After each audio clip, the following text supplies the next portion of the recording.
বৈষম্য বিরোধী আন্দোলনে গত ৫ আগস্ট রাজধানীর চাংখারপুলে এপিবিএনের গুলিতে শিক্ষার্থী আনাজ সহ ৬ জনকে হত্যার ঘটনায় সাবেক ডিএমপি কমিশনার হাবিবুর রহমান সহ ৮ জনকে অভিযুক্ত করে ট্রাইব্যুনালে পূর্ণাঙ্গ প্রতিবেদন দাখিল করেছে তদন্ত সংস্থা। এছাড়াও আছেন ডিএমপির তৎকালীন যুগ্ম কমিশনার সুদীপ কুমার চক্রবর্তী। ট্রাইব্যুনালে জুলাই আগস্ট গণহত্যার এটি প্রথম পূর্ণাঙ্গ প্রতিবেদন বলে জানান চিফ প্রসিকিউটর তাজুল ইসলাম। তিনি বলেন, জুলাই আগস্টে দেশের যে জায়গাতেই হত্যাকাণ্ড ঘটেছে অভিযুক্তদের সম্পৃক্ততা প্রমাণিত হয়েছে। এখন ফর্মাল চার্জ গঠন করে তা আদালতে দাখিল করবে প্রসিকিউশন। এরপরই বিচারের কার্যক্রম শুরু হবে।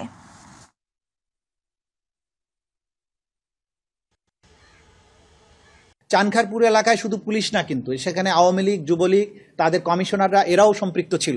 তাদের ব্যাপারে আলাদাভাবে তদন্ত চলমান আছে এবং তদন্ত সমাপ্ত অন্তে তাদের বিরুদ্ধে চার্জশিট আসতে পারে, মানে সম্পৃক্ততা পেলে। এটা কিন্তু এন্ড না। চানখারপুর এলাকার একটা সার্টেন টাইমের মধ্যে যে ঘটনাটা ঘটেছে এটা শুধুমাত্র তার চার্জশিট।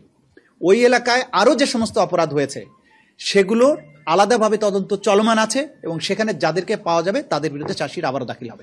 বৈষম্য বিরোধী আন্দোলনের মামলায় আসামিদের গ্রেপ্তারে ঊর্ধ্বতন কর্তৃপক্ষের পূর্বানুমতি নিতে হবে। ডিএমপির এমন আদেশের বৈধতা চ্যালেঞ্জ করে করা রিটের শুনানির জন্য বুধবার 23 এপ্রিল দিন ধার্য করেছেন হাইকোর্ট। আজ বিচারপতি ফাতেমা নজিব এবং বিচারপতি শিকদার মাহমুদুর রাজির হাইকোর্ট বেঞ্চ এই আদেশ দেন। রোববার বৈষম্য বিরোধী ছাত্র আন্দোলনকে কেন্দ্র করে দায়ের করা মামলায় আসামিদের গ্রেপ্তারে ঊর্ধ্বতন কর্তৃপক্ষের পূর্বানুমতি নিতে হবে বলে ডিএমপি কমিশনারের পক্ষে স্বাক্ষরিত অফিস আদেশের বৈধতা চ্যালেঞ্জ করে রিট দায়ের করা হয়। সুপ্রিম কোর্টের আইনজীবী মোহাম্মদ জসিমউদ্দিন রিটটি দায়ের করেন। ছাত্র জনতার অভ্যুত্থানে ক্ষমতাচ্যুত সরকারের প্রধান ও আওয়ামী লীগ সভাপতি শেখ হাসিনা সহ তার পরিবারের 10 জনের জাতীয় পরিচয়পত্র স্থগিত করেছেন নির্বাচন কমিশনের জাতীয় পরিচয় নিবন্ধন অনুবিভাগ। গত 16 ফেব্রুয়ারি তাদের পরিচয়পত্রের কার্যকারিতা স্থগিত করা হলেও সোমবার বিষয়টি প্রকাশ পায়। শেখ হাসিনা ছাড়াও যাদের এনআইডি স্থগিত করা হয়েছে তারা হলেন শেখ হাসিনার ছেলে সজীব আহমেদ ওয়াজেদ জয়, মেয়ে সাইমা ওয়াজেদ পুতুল, বোন রেহানা সিদ্দিক, ভাগ্নি টিউলিপ রিজওয়ানা সিদ্দিক ও আজমিনা সিদ্দিক, ভাগ্নে রাদওয়ান মুজিব সিদ্দিক। সাবেক প্রধানমন্ত্রী শেখ হাসিনার নিরাপত্তা উপদেষ্টা তারিক আহমেদ সিদ্দিকও আছেন এই তালিকায়, যিনি শেখ রেহানার দেবর। দুর্নীতি, হত্যা ও মানবাধিকার লঙ্ঘনে অভিযুক্ত বিভিন্ন দেশে পলাতক আওয়ামী লীগ নেতাদের দেশে ফিরিয়ে আনতে সরকার উদ্যোগ নেবে বলে জানিয়েছেন প্রধান উপদেষ্টার প্রেস সচিব শফিকুল আলম। দুপুরে রাজধানীর ফরেন সার্ভিস একাডেমিতে আয়োজিত সংবাদ সম্মেলনে তিনি জানান, এরা মানুষের টাকা চুরি করে বাইরে গিয়ে ফুর্তি করছেন। বিস্তারিত রাকিব হোসেনের রিপোর্টে। দুপুরে রাজধানীর ফরেন সার্ভিস একাডেমিতে আয়োজিত সংবাদ সম্মেলনে বিদেশে পালিয়ে থাকা অভিযুক্ত আওয়ামী লীগ নেতাদের দেশে ফিরিয়ে এনে আইনের মুখোমুখি করতে সরকার উদ্যোগ গ্রহণ করেছে বলে জানিয়েছেন প্রধান উপদেষ্টার প্রেস সচিব শফিকুল আলম। যারাই অভিযুক্ত, যাদের বিরুদ্ধে বড় রকমের করাপশনের আছে, খুনের মামলা আছে, তাদের সবার ব্যাপারেই আমরা সিরিয়াস এবং প্রত্যেককেই আমরা ইভেনচুয়ালি আমরা প্রত্যাবর্তন চাবো। কেননা এরা বাংলাদেশের মানুষের টাকা চুরি করে নিয়ে বাইরে যে মৌজ ফুর্তি করছেন, অবশ্যই আমরা তো তাদেরকে ফেরানোর আমাদের এটা একটা নৈতিক দায়িত্ব এবং এই কাজটা আমরা করব। নারী সংস্কার কমিশনের প্রস্তাবের বিষয়ে ইসলামপন্থী দলগুলোর আপত্তির বিষয়ে জানতে চাইলে তিনি বলেন, প্রতিবেদনটি নিয়ে রাজনৈতিক দলগুলোর সাথে কথা বলবেন ঐক্যমত কমিশন। এই পুরো বিষয়গুলো ওনারা স্যার তাদেরকে যেটা বলেছেন যে আশু করণীয়, আমরা খুব দ্রুত যে কাজগুলো করতে পারি সেটা তাদেরকে জমা দিতে। তো আশু করণের উপর যেটা থাকবে সেটা নিয়ে ভবিষ্যতে আমরা আশা করছি যে ক্যাবিনেটে ডিসকাস হবে। তো তার সেখান থেকে কর্মপন্থা কি করণীয় করা যায় সেটা আসবে। এ সময় কাতার, সংযুক্ত আরব আমিরাত সহ বিশ্বের বিভিন্ন দেশে বাংলাদেশের শ্রমিকরা যাতে বেশি বেতনে কাজ করতে পারেন সে বিষয়ে অগ্রাধিকার ভিত্তিতে সরকার কাজ করছে বলেও জানান প্রধান উপদেষ্টার প্রেস সচিব। আরো বেশি সংখ্যক বাংলাদেশি কিভাবে সেখানে কাজ পেতে পারেন এটা দেখাটা আমাদের প্রবাসী কল্যাণ মন্ত্রণালয় এবং ইন্টারিম গভর্নমেন্ট দুটারই একটা টপ প্রায়োরিটির মধ্যে। রাকিব হাসান, মাই টিভি, ঢাকা। আগামী নির্বাচনে অমুসলিম প্রার্থী দেওয়ার বিষয়ে নীতিগত সিদ্ধান্ত নিয়েছে জামায়াতে ইসলামী। দলটির কেন্দ্রীয় কার্যালয়ে গণমাধ্যম কর্মীদের সঙ্গে আলাপকালে জামায়াতে ইসলামের সেক্রেটারি জেনারেল অধ্যাপক মিয়া গোলাম পরোয়ার এই কথা জানান। এ সময় নির্বাচনের তারিখ নিয়ে প্রধান উপদেষ্টার নির্ধারিত সময়কেই সমর্থন করেন তিনি। বলেন, এই সময়ের মধ্যেই প্রয়োজনীয় সংস্কার এবং জুলাই গণহত্যার দৃশ্যমান বিচার সম্ভব। আফজল হোসেনের বিশেষ রিপোর্ট। জুলাই আগস্ট গণহত্যার বিচার, জাতীয় নির্বাচন, সংস্কার এসব বিষয় নিয়ে মগবাজার দলীয় কার্যালয়ে কথা হয় জামাতে ইসলামীর সেক্রেটারি জেনারেলের সাথে। তবে নির্বাচনের তফসিল দিনক্ষণ যত এগিয়ে আসবে তত ইলেকশনের পোলারাইজেশন হবে, মেরুকরণ হবে। একক নাকি জোটবদ্ধ নির্বাচন সে ব্যাপারেও অবস্থান তুলে ধরেন জামাতের শীর্ষ এই নেতা। যে ইসলামী দলগুলোর মধ্যে একটা মৌলিক সমঝোতার সম্ভাবনা তারা দেখছেন। এছাড়াও অন্যান্য রাজনৈতিক দল ছোট বড় নতুন মিলে যারা আমরা জুলাই অভ্যুত্থানে ফ্যাসিবাদ বিরোধী আন্দোলনে ছিলাম, জুলাই আন্দোলনে যারা মিত্র ছিলাম, তাদের মধ্যেও কিন্তু ইনফরমাল আলাপ আলোচনা কিন্তু চলছে। ধর্মভিত্তিক রাজনৈতিক দল হলেও আগামী নির্বাচনে অমুসলিমদের মধ্যে থেকে প্রার্থী দেওয়ার ব্যাপারে ইতিবাচক চিন্তার কথা জানান তিনি। সেটা হিন্দু হতে পারে, খ্রিস্টান, বৌদ্ধ হতে পারে। এ বিষয় নিয়েও এই প্রথমবারের মতো আমাদের পার্লামেন্টারি বোর্ডে আলোচনা হয়েছে। আমরা যদি যোগ্য কোনো প্রার্থী পাই এই সমস্ত কমিউনিটির মধ্য থেকে, বিভিন্ন ধর্মের ভাইদেরকে পাই উপযুক্ত, যারা জামাত ইসলামীর রাজনৈতিক অর্থনৈতিক নতুন বাংলাদেশ গড়ার কর্মসূচির সাথে একাত্ম হবে, প্রয়োজন হলে আমরা উপযুক্ত প্রার্থী পেলে তাদেরকেও মনোনয়ন দিতে পারি। কল্যাণকর রাষ্ট্র গঠনে সম্মিলিত প্রচেষ্টার বিকল্প নেই বলে মন্তব্য করেন অধ্যাপক মিয়া গোলাম পরোয়ার। নতুন বাংলাদেশের স্বপ্ন যারা দেখছে, রাজনৈতিক দলগুলোকে সেই স্বপ্ন পূরণের জন্য অনেক ছাড় দিতে হবে। আফজাল হোসেন, মাই টিভি, ঢাকা।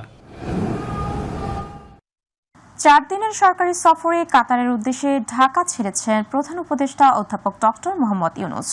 সেখানে তিনি আর্থনা সামিট 2025-এ অংশগ্রহণ করবেন। সোমবার সন্ধ্যা 7টায় বিমান বাংলাদেশ এয়ারলাইন্সের একটি ফ্লাইটে তিনি ঢাকা ত্যাগ করেন। অধ্যাপক ইউনূস কাতারের আমির Sheikh Tamim bin Hamad Al থানির আমন্ত্রণে এই সফরে যাচ্ছেন বলে প্রধান উপদেষ্টার প্রেস উইং থেকে জানানো হয়েছে। সামিটে অংশ নেওয়ার পাশাপাশি কাতারের আমিরের সঙ্গে প্রধান উপদেষ্টার বৈঠক হওয়ার সম্ভাবনা রয়েছে। আগামী 22 ও 23 এপ্রিল এই দুদিনে সামিটে উপস্থাপনা, ইন্টারঅ্যাক্টিভ প্যানেল আলোচনা, কর্মশালা ও গোল টেবিল বৈঠকের মাধ্যমে বিভিন্ন বিষয় নিয়ে আলোচনা হবে। সম্মেলনের উদ্বোধনী অনুষ্ঠানে বক্তব্য দেবেন ডক্টর মোহাম্মদ ইউনূস। দেশের ইতিহাসে এই প্রথমবারের মতো বাংলাদেশের 4 জন জাতীয় নারী ক্রীড়াবিদ প্রধান উপদেষ্টার সফর সঙ্গী হিসেবে কাতারে যাচ্ছেন। সংস্কার কমিশনগুলোর করা সুপারিশ নিয়ে জাতীয় ঐক্যমত্য কমিশনের সাথে বৈঠক করেছে বাংলাদেশ খেলাফত মজলিসের একটি প্রতিনিধি দল। বৈঠকে ঐক্যমত্য কমিশনের দেয়া 166 সংস্কার প্রস্তাবের মধ্যে 15টিতে বাংলাদেশ খেলাফত মজলিসের দ্বিমত রয়েছে। এছাড়া 4টি বিষয়ে আংশিক একমত হয়েছে দলটি। আর কমিশনের সহ সভাপতি ডক্টর আলী রিয়াজ বলেন, সংস্কারের মূল উদ্দেশ্য পুনরায় যাতে দেশে ফ্যাসিবাদী শাসন প্রতিষ্ঠিত না হয়। আফজাল হোসেনের রিপোর্ট। অন্তর্বর্তীকালীন সরকারের গঠিত জাতীয় ঐক্যমত্য কমিশনের সঙ্গে চলমান সংস্কার প্রস্তাব নিয়ে বৈঠক করেছে বাংলাদেশ খেলাফত মজলিসের একটি প্রতিনিধি দল। বৈঠকে সভাপতিত্ব করেন ঐক্যমত্য কমিশনের সহ সভাপতি অধ্যাপক আলী রিয়াজ। আপনারা সবাই জানেন যে আসলে কি বৈঠকের আগে কমিশনের সহ সভাপতি অধ্যাপক আলী রিয়াজ বলেন, সংস্কারের মূল উদ্দেশ্য পুনরায় দেশে যাতে ফ্যাসিবাদী শাসন প্রতিষ্ঠিত না হয়। এই সংস্কার কমিশনগুলোর উদ্দেশ্য হচ্ছে বাংলাদেশে এমন একটা ব্যবস্থা তৈরি করা যাতে করে বাংলাদেশে পুনরায় কোনো অবস্থাতেই একটি ফ্যাসিবাদী শাসন প্রতিষ্ঠিত হতে না পারে। পাশাপাশি যেন জনগণের অধিকার প্রতিষ্ঠিত হয়, জনগণ যেন বুঝতে পারেন যে তাদের যে অধিকার সেটা সুরক্ষিত আছে। আলোচনা শেষে বাংলাদেশ খেলাফত মজলিসের মহাসচিব জানান, ঐক্যমত্য কমিশনের দেয়া 166টি সংস্কার প্রস্তাবের মধ্যে 15টিতে বাংলাদেশ খেলাফত মজলিসের দ্বিমত রয়েছে। এছাড়া 4টি বিষয়ে আংশিক একমত হয়েছে দলটি। জাতীয় ঐক্যমত্য কমিশনের পক্ষ থেকে আমাদের কাছে 166টি প্রস্তাব ওনারা পাঠিয়েছিলেন। আমরা এই প্রস্তাবগুলোকে দলীয়ভাবে বিচার বিশ্লেষণ করে আজকে আমরা মিটিংয়ে শরিক হয়েছি। তো এই মোট প্রস্তাবের মধ্যে আমরা 147টি প্রস্তাবে একমত হয়েছি। সংবিধানের মূলনীতি থেকে বহুত্ববাদ বাদ দেওয়ার প্রস্তাব করে আল্লাহর ওপর বিশ্বাস কথাটি সংবিধানে পুনর্বহাল করার দাবি জানিয়েছে খেলাফত মজলিস। আমাদের সংবিধানে আল্লাহর উপর পূর্ণ আস্থা ও বিশ্বাস, অবিচল বিশ্বাস রাখার একটা বিধান চালু ছিল, কিন্তু বিগত ফ্যাসিস্ট সরকার ওটাকে সংবিধান থেকে রহিত করে দিয়েছে। আমরা বর্তমান এই সংবিধানে আল্লাহর উপর পূর্ণ আস্থা ও বিশ্বাস রাখার বিধান পুনর্বহাল করার জন্য আমরা দাবি করেছি। আফজাল হোসেন, মাই টিভি, ঢাকা। মানবতা বিরোধী অপরাধের মামলায় জামাত নেতা এটিএম আজহারুল ইসলামের মৃত্যুদণ্ডের রায়ের বিরুদ্ধে আপিল শুনানি আগামীকাল কার্যতালিকায় আসবে। আজ আপিল বিভাগের জ্যেষ্ঠ বিচারপতি জুবায়ের রহমান চৌধুরীর নেতৃত্বে ৩ বিচারপতির আপিল বেঞ্চ এই আদেশ দেন। আদালতে জামাত নেতা এটিএম আজহারুল ইসলামের আপিল শুনানির জন্য আবেদন করেন তার আইনজীবীরা। গত ২৬ ফেব্রুয়ারি মানবতা বিরোধী অপরাধের মামলায় জামাত নেতা এটিএম আজহারুল ইসলামের মৃত্যুদণ্ডের রায়ের বিরুদ্ধে আপিলের অনুমতি দেন সর্বোচ্চ আদালত। একই সঙ্গে ২ সপ্তাহের মধ্যে আসামি পক্ষকে আপিলের সারসংক্ষেপ জমা দিতে বলা হয়। রায়ের বিরুদ্ধে এটিএম আজহারুল ইসলামের রিভিউ মঞ্জুর করে প্রধান বিচারপতির নেতৃত্বে ৫ বিচারপতির আপিল বেঞ্চ এই আদেশ দেন। প্রাইম এশিয়া বিশ্ববিদ্যালয়ের শিক্ষার্থী পারভেজ হত্যার ঘটনায় গ্রেপ্তার ৩ জনকে ৭ দিনের রিমান্ড দিয়েছেন আদালত। সোমবার আদালত এই আদেশ দেন। সকালে গ্রেপ্তারের পর তাদের আদালতে নেওয়া হয়। গ্রেপ্তারকৃতরা হলেন আল কামাল শেখ ওরফে কামাল, আলভি হোসেন জুনায়েদ ও আল আমিন সানি। পুলিশ জানায়, সিসিটিভি ফুটেজ বিশ্লেষণে ঘটনার সময় তাদের উপস্থিতি দেখা গেছে। মামলার আসামিদের সঙ্গে মোবাইলে যোগাযোগ ও মেসেজ পাঠানোর মাধ্যমে ঘটনায় তাদের সম্পৃক্ততা পাওয়া গেছে। গত শনিবার ক্যাম্পাস থেকে বের হলে পারভেজকে ৩০ থেকে ৪০ জন ঘিরে ধরে। এ সময় ধারালো অস্ত্র দিয়ে আঘাত করলে গুরুতর আহত হন পারভেজ।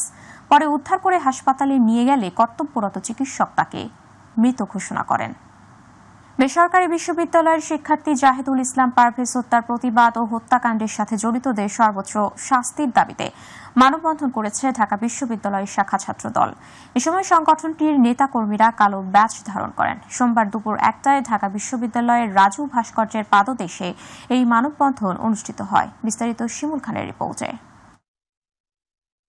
প্রাইম এশিয়া ইউনিভার্সিটির বেসরকারি বিশ্ববিদ্যালয়ের ছাত্র পারভেজ হত্যার প্রতিবাদে মানববন্ধনে ছাত্রদল নেতারা বলেন, একটি তুচ্ছ ঘটনাকে কেন্দ্র করে এমন নৃশংস হত্যাকাণ্ড ঘটানো হয়েছে।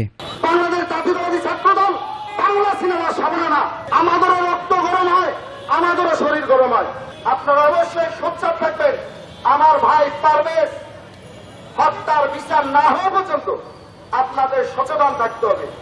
বাংলাদেশে কোন শিক্ষা প্রতিষ্ঠানে আর যদি কেউ প্রতিবাদী ব্যবস্থা কায়েম করতে চায়, হুঁশিয়ারি করে দিতে চায়, বাংলাদেশ জাতীয়তাবাদী ছাত্রদল হাসিনার রক্ত চক্ষুকে উপেক্ষা করে প্রকাশ্যে আন্দোলন সংগ্রামের মধ্য দিয়ে তাদের কার্যক্রম পরিচালনা করেছে। সুতরাং আমাদের উদারতা, নমনীয়তা, আইনের প্রতি শ্রদ্ধাশীলতা, এটাকে যদি কেউ সহজভাবে গ্রহণ করেন তাহলে আপনারা ভুল ভাবছেন। কিছু মানুষ একসময় ছাত্র রাজনীতিকে ঘৃণা করত, তারাই এখন বিভিন্ন অপরাধে যুক্ত হচ্ছে বলে অভিযোগ করেন ছাত্র নেতারা। জনগণের ভোটে একটি নির্বাচিত সরকার প্রতিষ্ঠা হওয়া পর্যন্ত এরকম চলতেই থাকবে।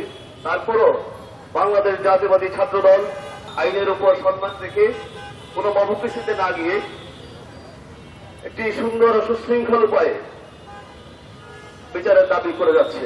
আমরা স্পষ্ট ভাষায় বলে দিতে চাই, এই বাংলাদেশে আর কখনোই কোন শিক্ষার্থী কোন সন্ত্রাসী আঘাতে নিহত না হোক। নতুন বাংলাদেশে আর কোনো লাশ দেখতে চায় না, এমন প্রত্যাশা জানিয়ে পারভেজ হত্যার সর্বোচ্চ শাস্তি দাবি করেন মানববন্ধনকারীরা। ক্যাম্পাসে সন্ত্রাস রুখে দিবে ছাত্র সমাজ। শিমুল খান, মাই টিভি, ঢাকা। অন্তর্ভুক্তিমূলক এবং জলবায়ু সহনশীল উচ্চশিক্ষার সুযোগ সহ ৮ দফা দাবিতে ঢাকার খামারবাড়িতে কৃষি সম্প্রসারণ অধিদপ্তরের সব গেট বন্ধ করে পূর্ব ঘোষিত এগ্রি ব্লকেট কর্মসূচি পালন করছেন কৃষি ডিপ্লোমা শিক্ষার্থীরা। সকাল ৯টা থেকে কৃষি ডিপ্লোমা ছাত্র অধিকার আন্দোলনের ব্যানারে তারা বিক্ষোভ শুরু করেন। শিক্ষার্থীরা বলেন, দেশের সরকারি 18টি কৃষি প্রশিক্ষণ ইনস্টিটিউট এবং 260টি বেসরকারি কৃষি কলেজে 4 বছর মেয়াদী ডিপ্লোমা কোর্সে প্রায় 25,000 শিক্ষার্থী আছেন। এই শিক্ষার্থীরা কর্মক্ষেত্রে উচ্চশিক্ষা ও সুযোগ সুবিধায় বৈষম্যের শিকার হচ্ছেন। একই দাবিতে রবিবারও ঢাকার জাতীয় শহীদ মিনারের সামনে সমাবেশ ও অবস্থান কর্মসূচি পালন করেন কৃষি ডিপ্লোমার শিক্ষার্থীরা। রয়েছে বলে জানিয়েছেন স্বাস্থ্য ও পরিবার কল্যাণ মন্ত্রণালয়ের উপদেষ্টা নূরজাহান বেগম। বিশেষ বিসিএস এর মাধ্যমে দ্রুতই 2000 চিকিৎসক নিয়োগ দেওয়া হবে বলেও জানান তিনি। সকালে বাংলাদেশ রেলওয়ে হাসপাতালগুলোর সুষ্ঠু যৌথ ব্যবস্থাপনায় পরিচালনার লক্ষ্যে রেলপথ মন্ত্রণালয় ও স্বাস্থ্যসেবা বিভাগের মধ্যে সমঝোতা স্মারক স্বাক্ষর অনুষ্ঠানে উপদেষ্টা এইসব কথা জানান। অনুষ্ঠানে রেলপথ মন্ত্রণালয়ের উপদেষ্টা মোহাম্মদ ফাউজুল কবির খান জানান, রেলের 10টি হাসপাতাল রেলপথ মন্ত্রণালয় ও স্বাস্থ্যসেবা বিভাগ যৌথভাবে পরিচালনা করবে।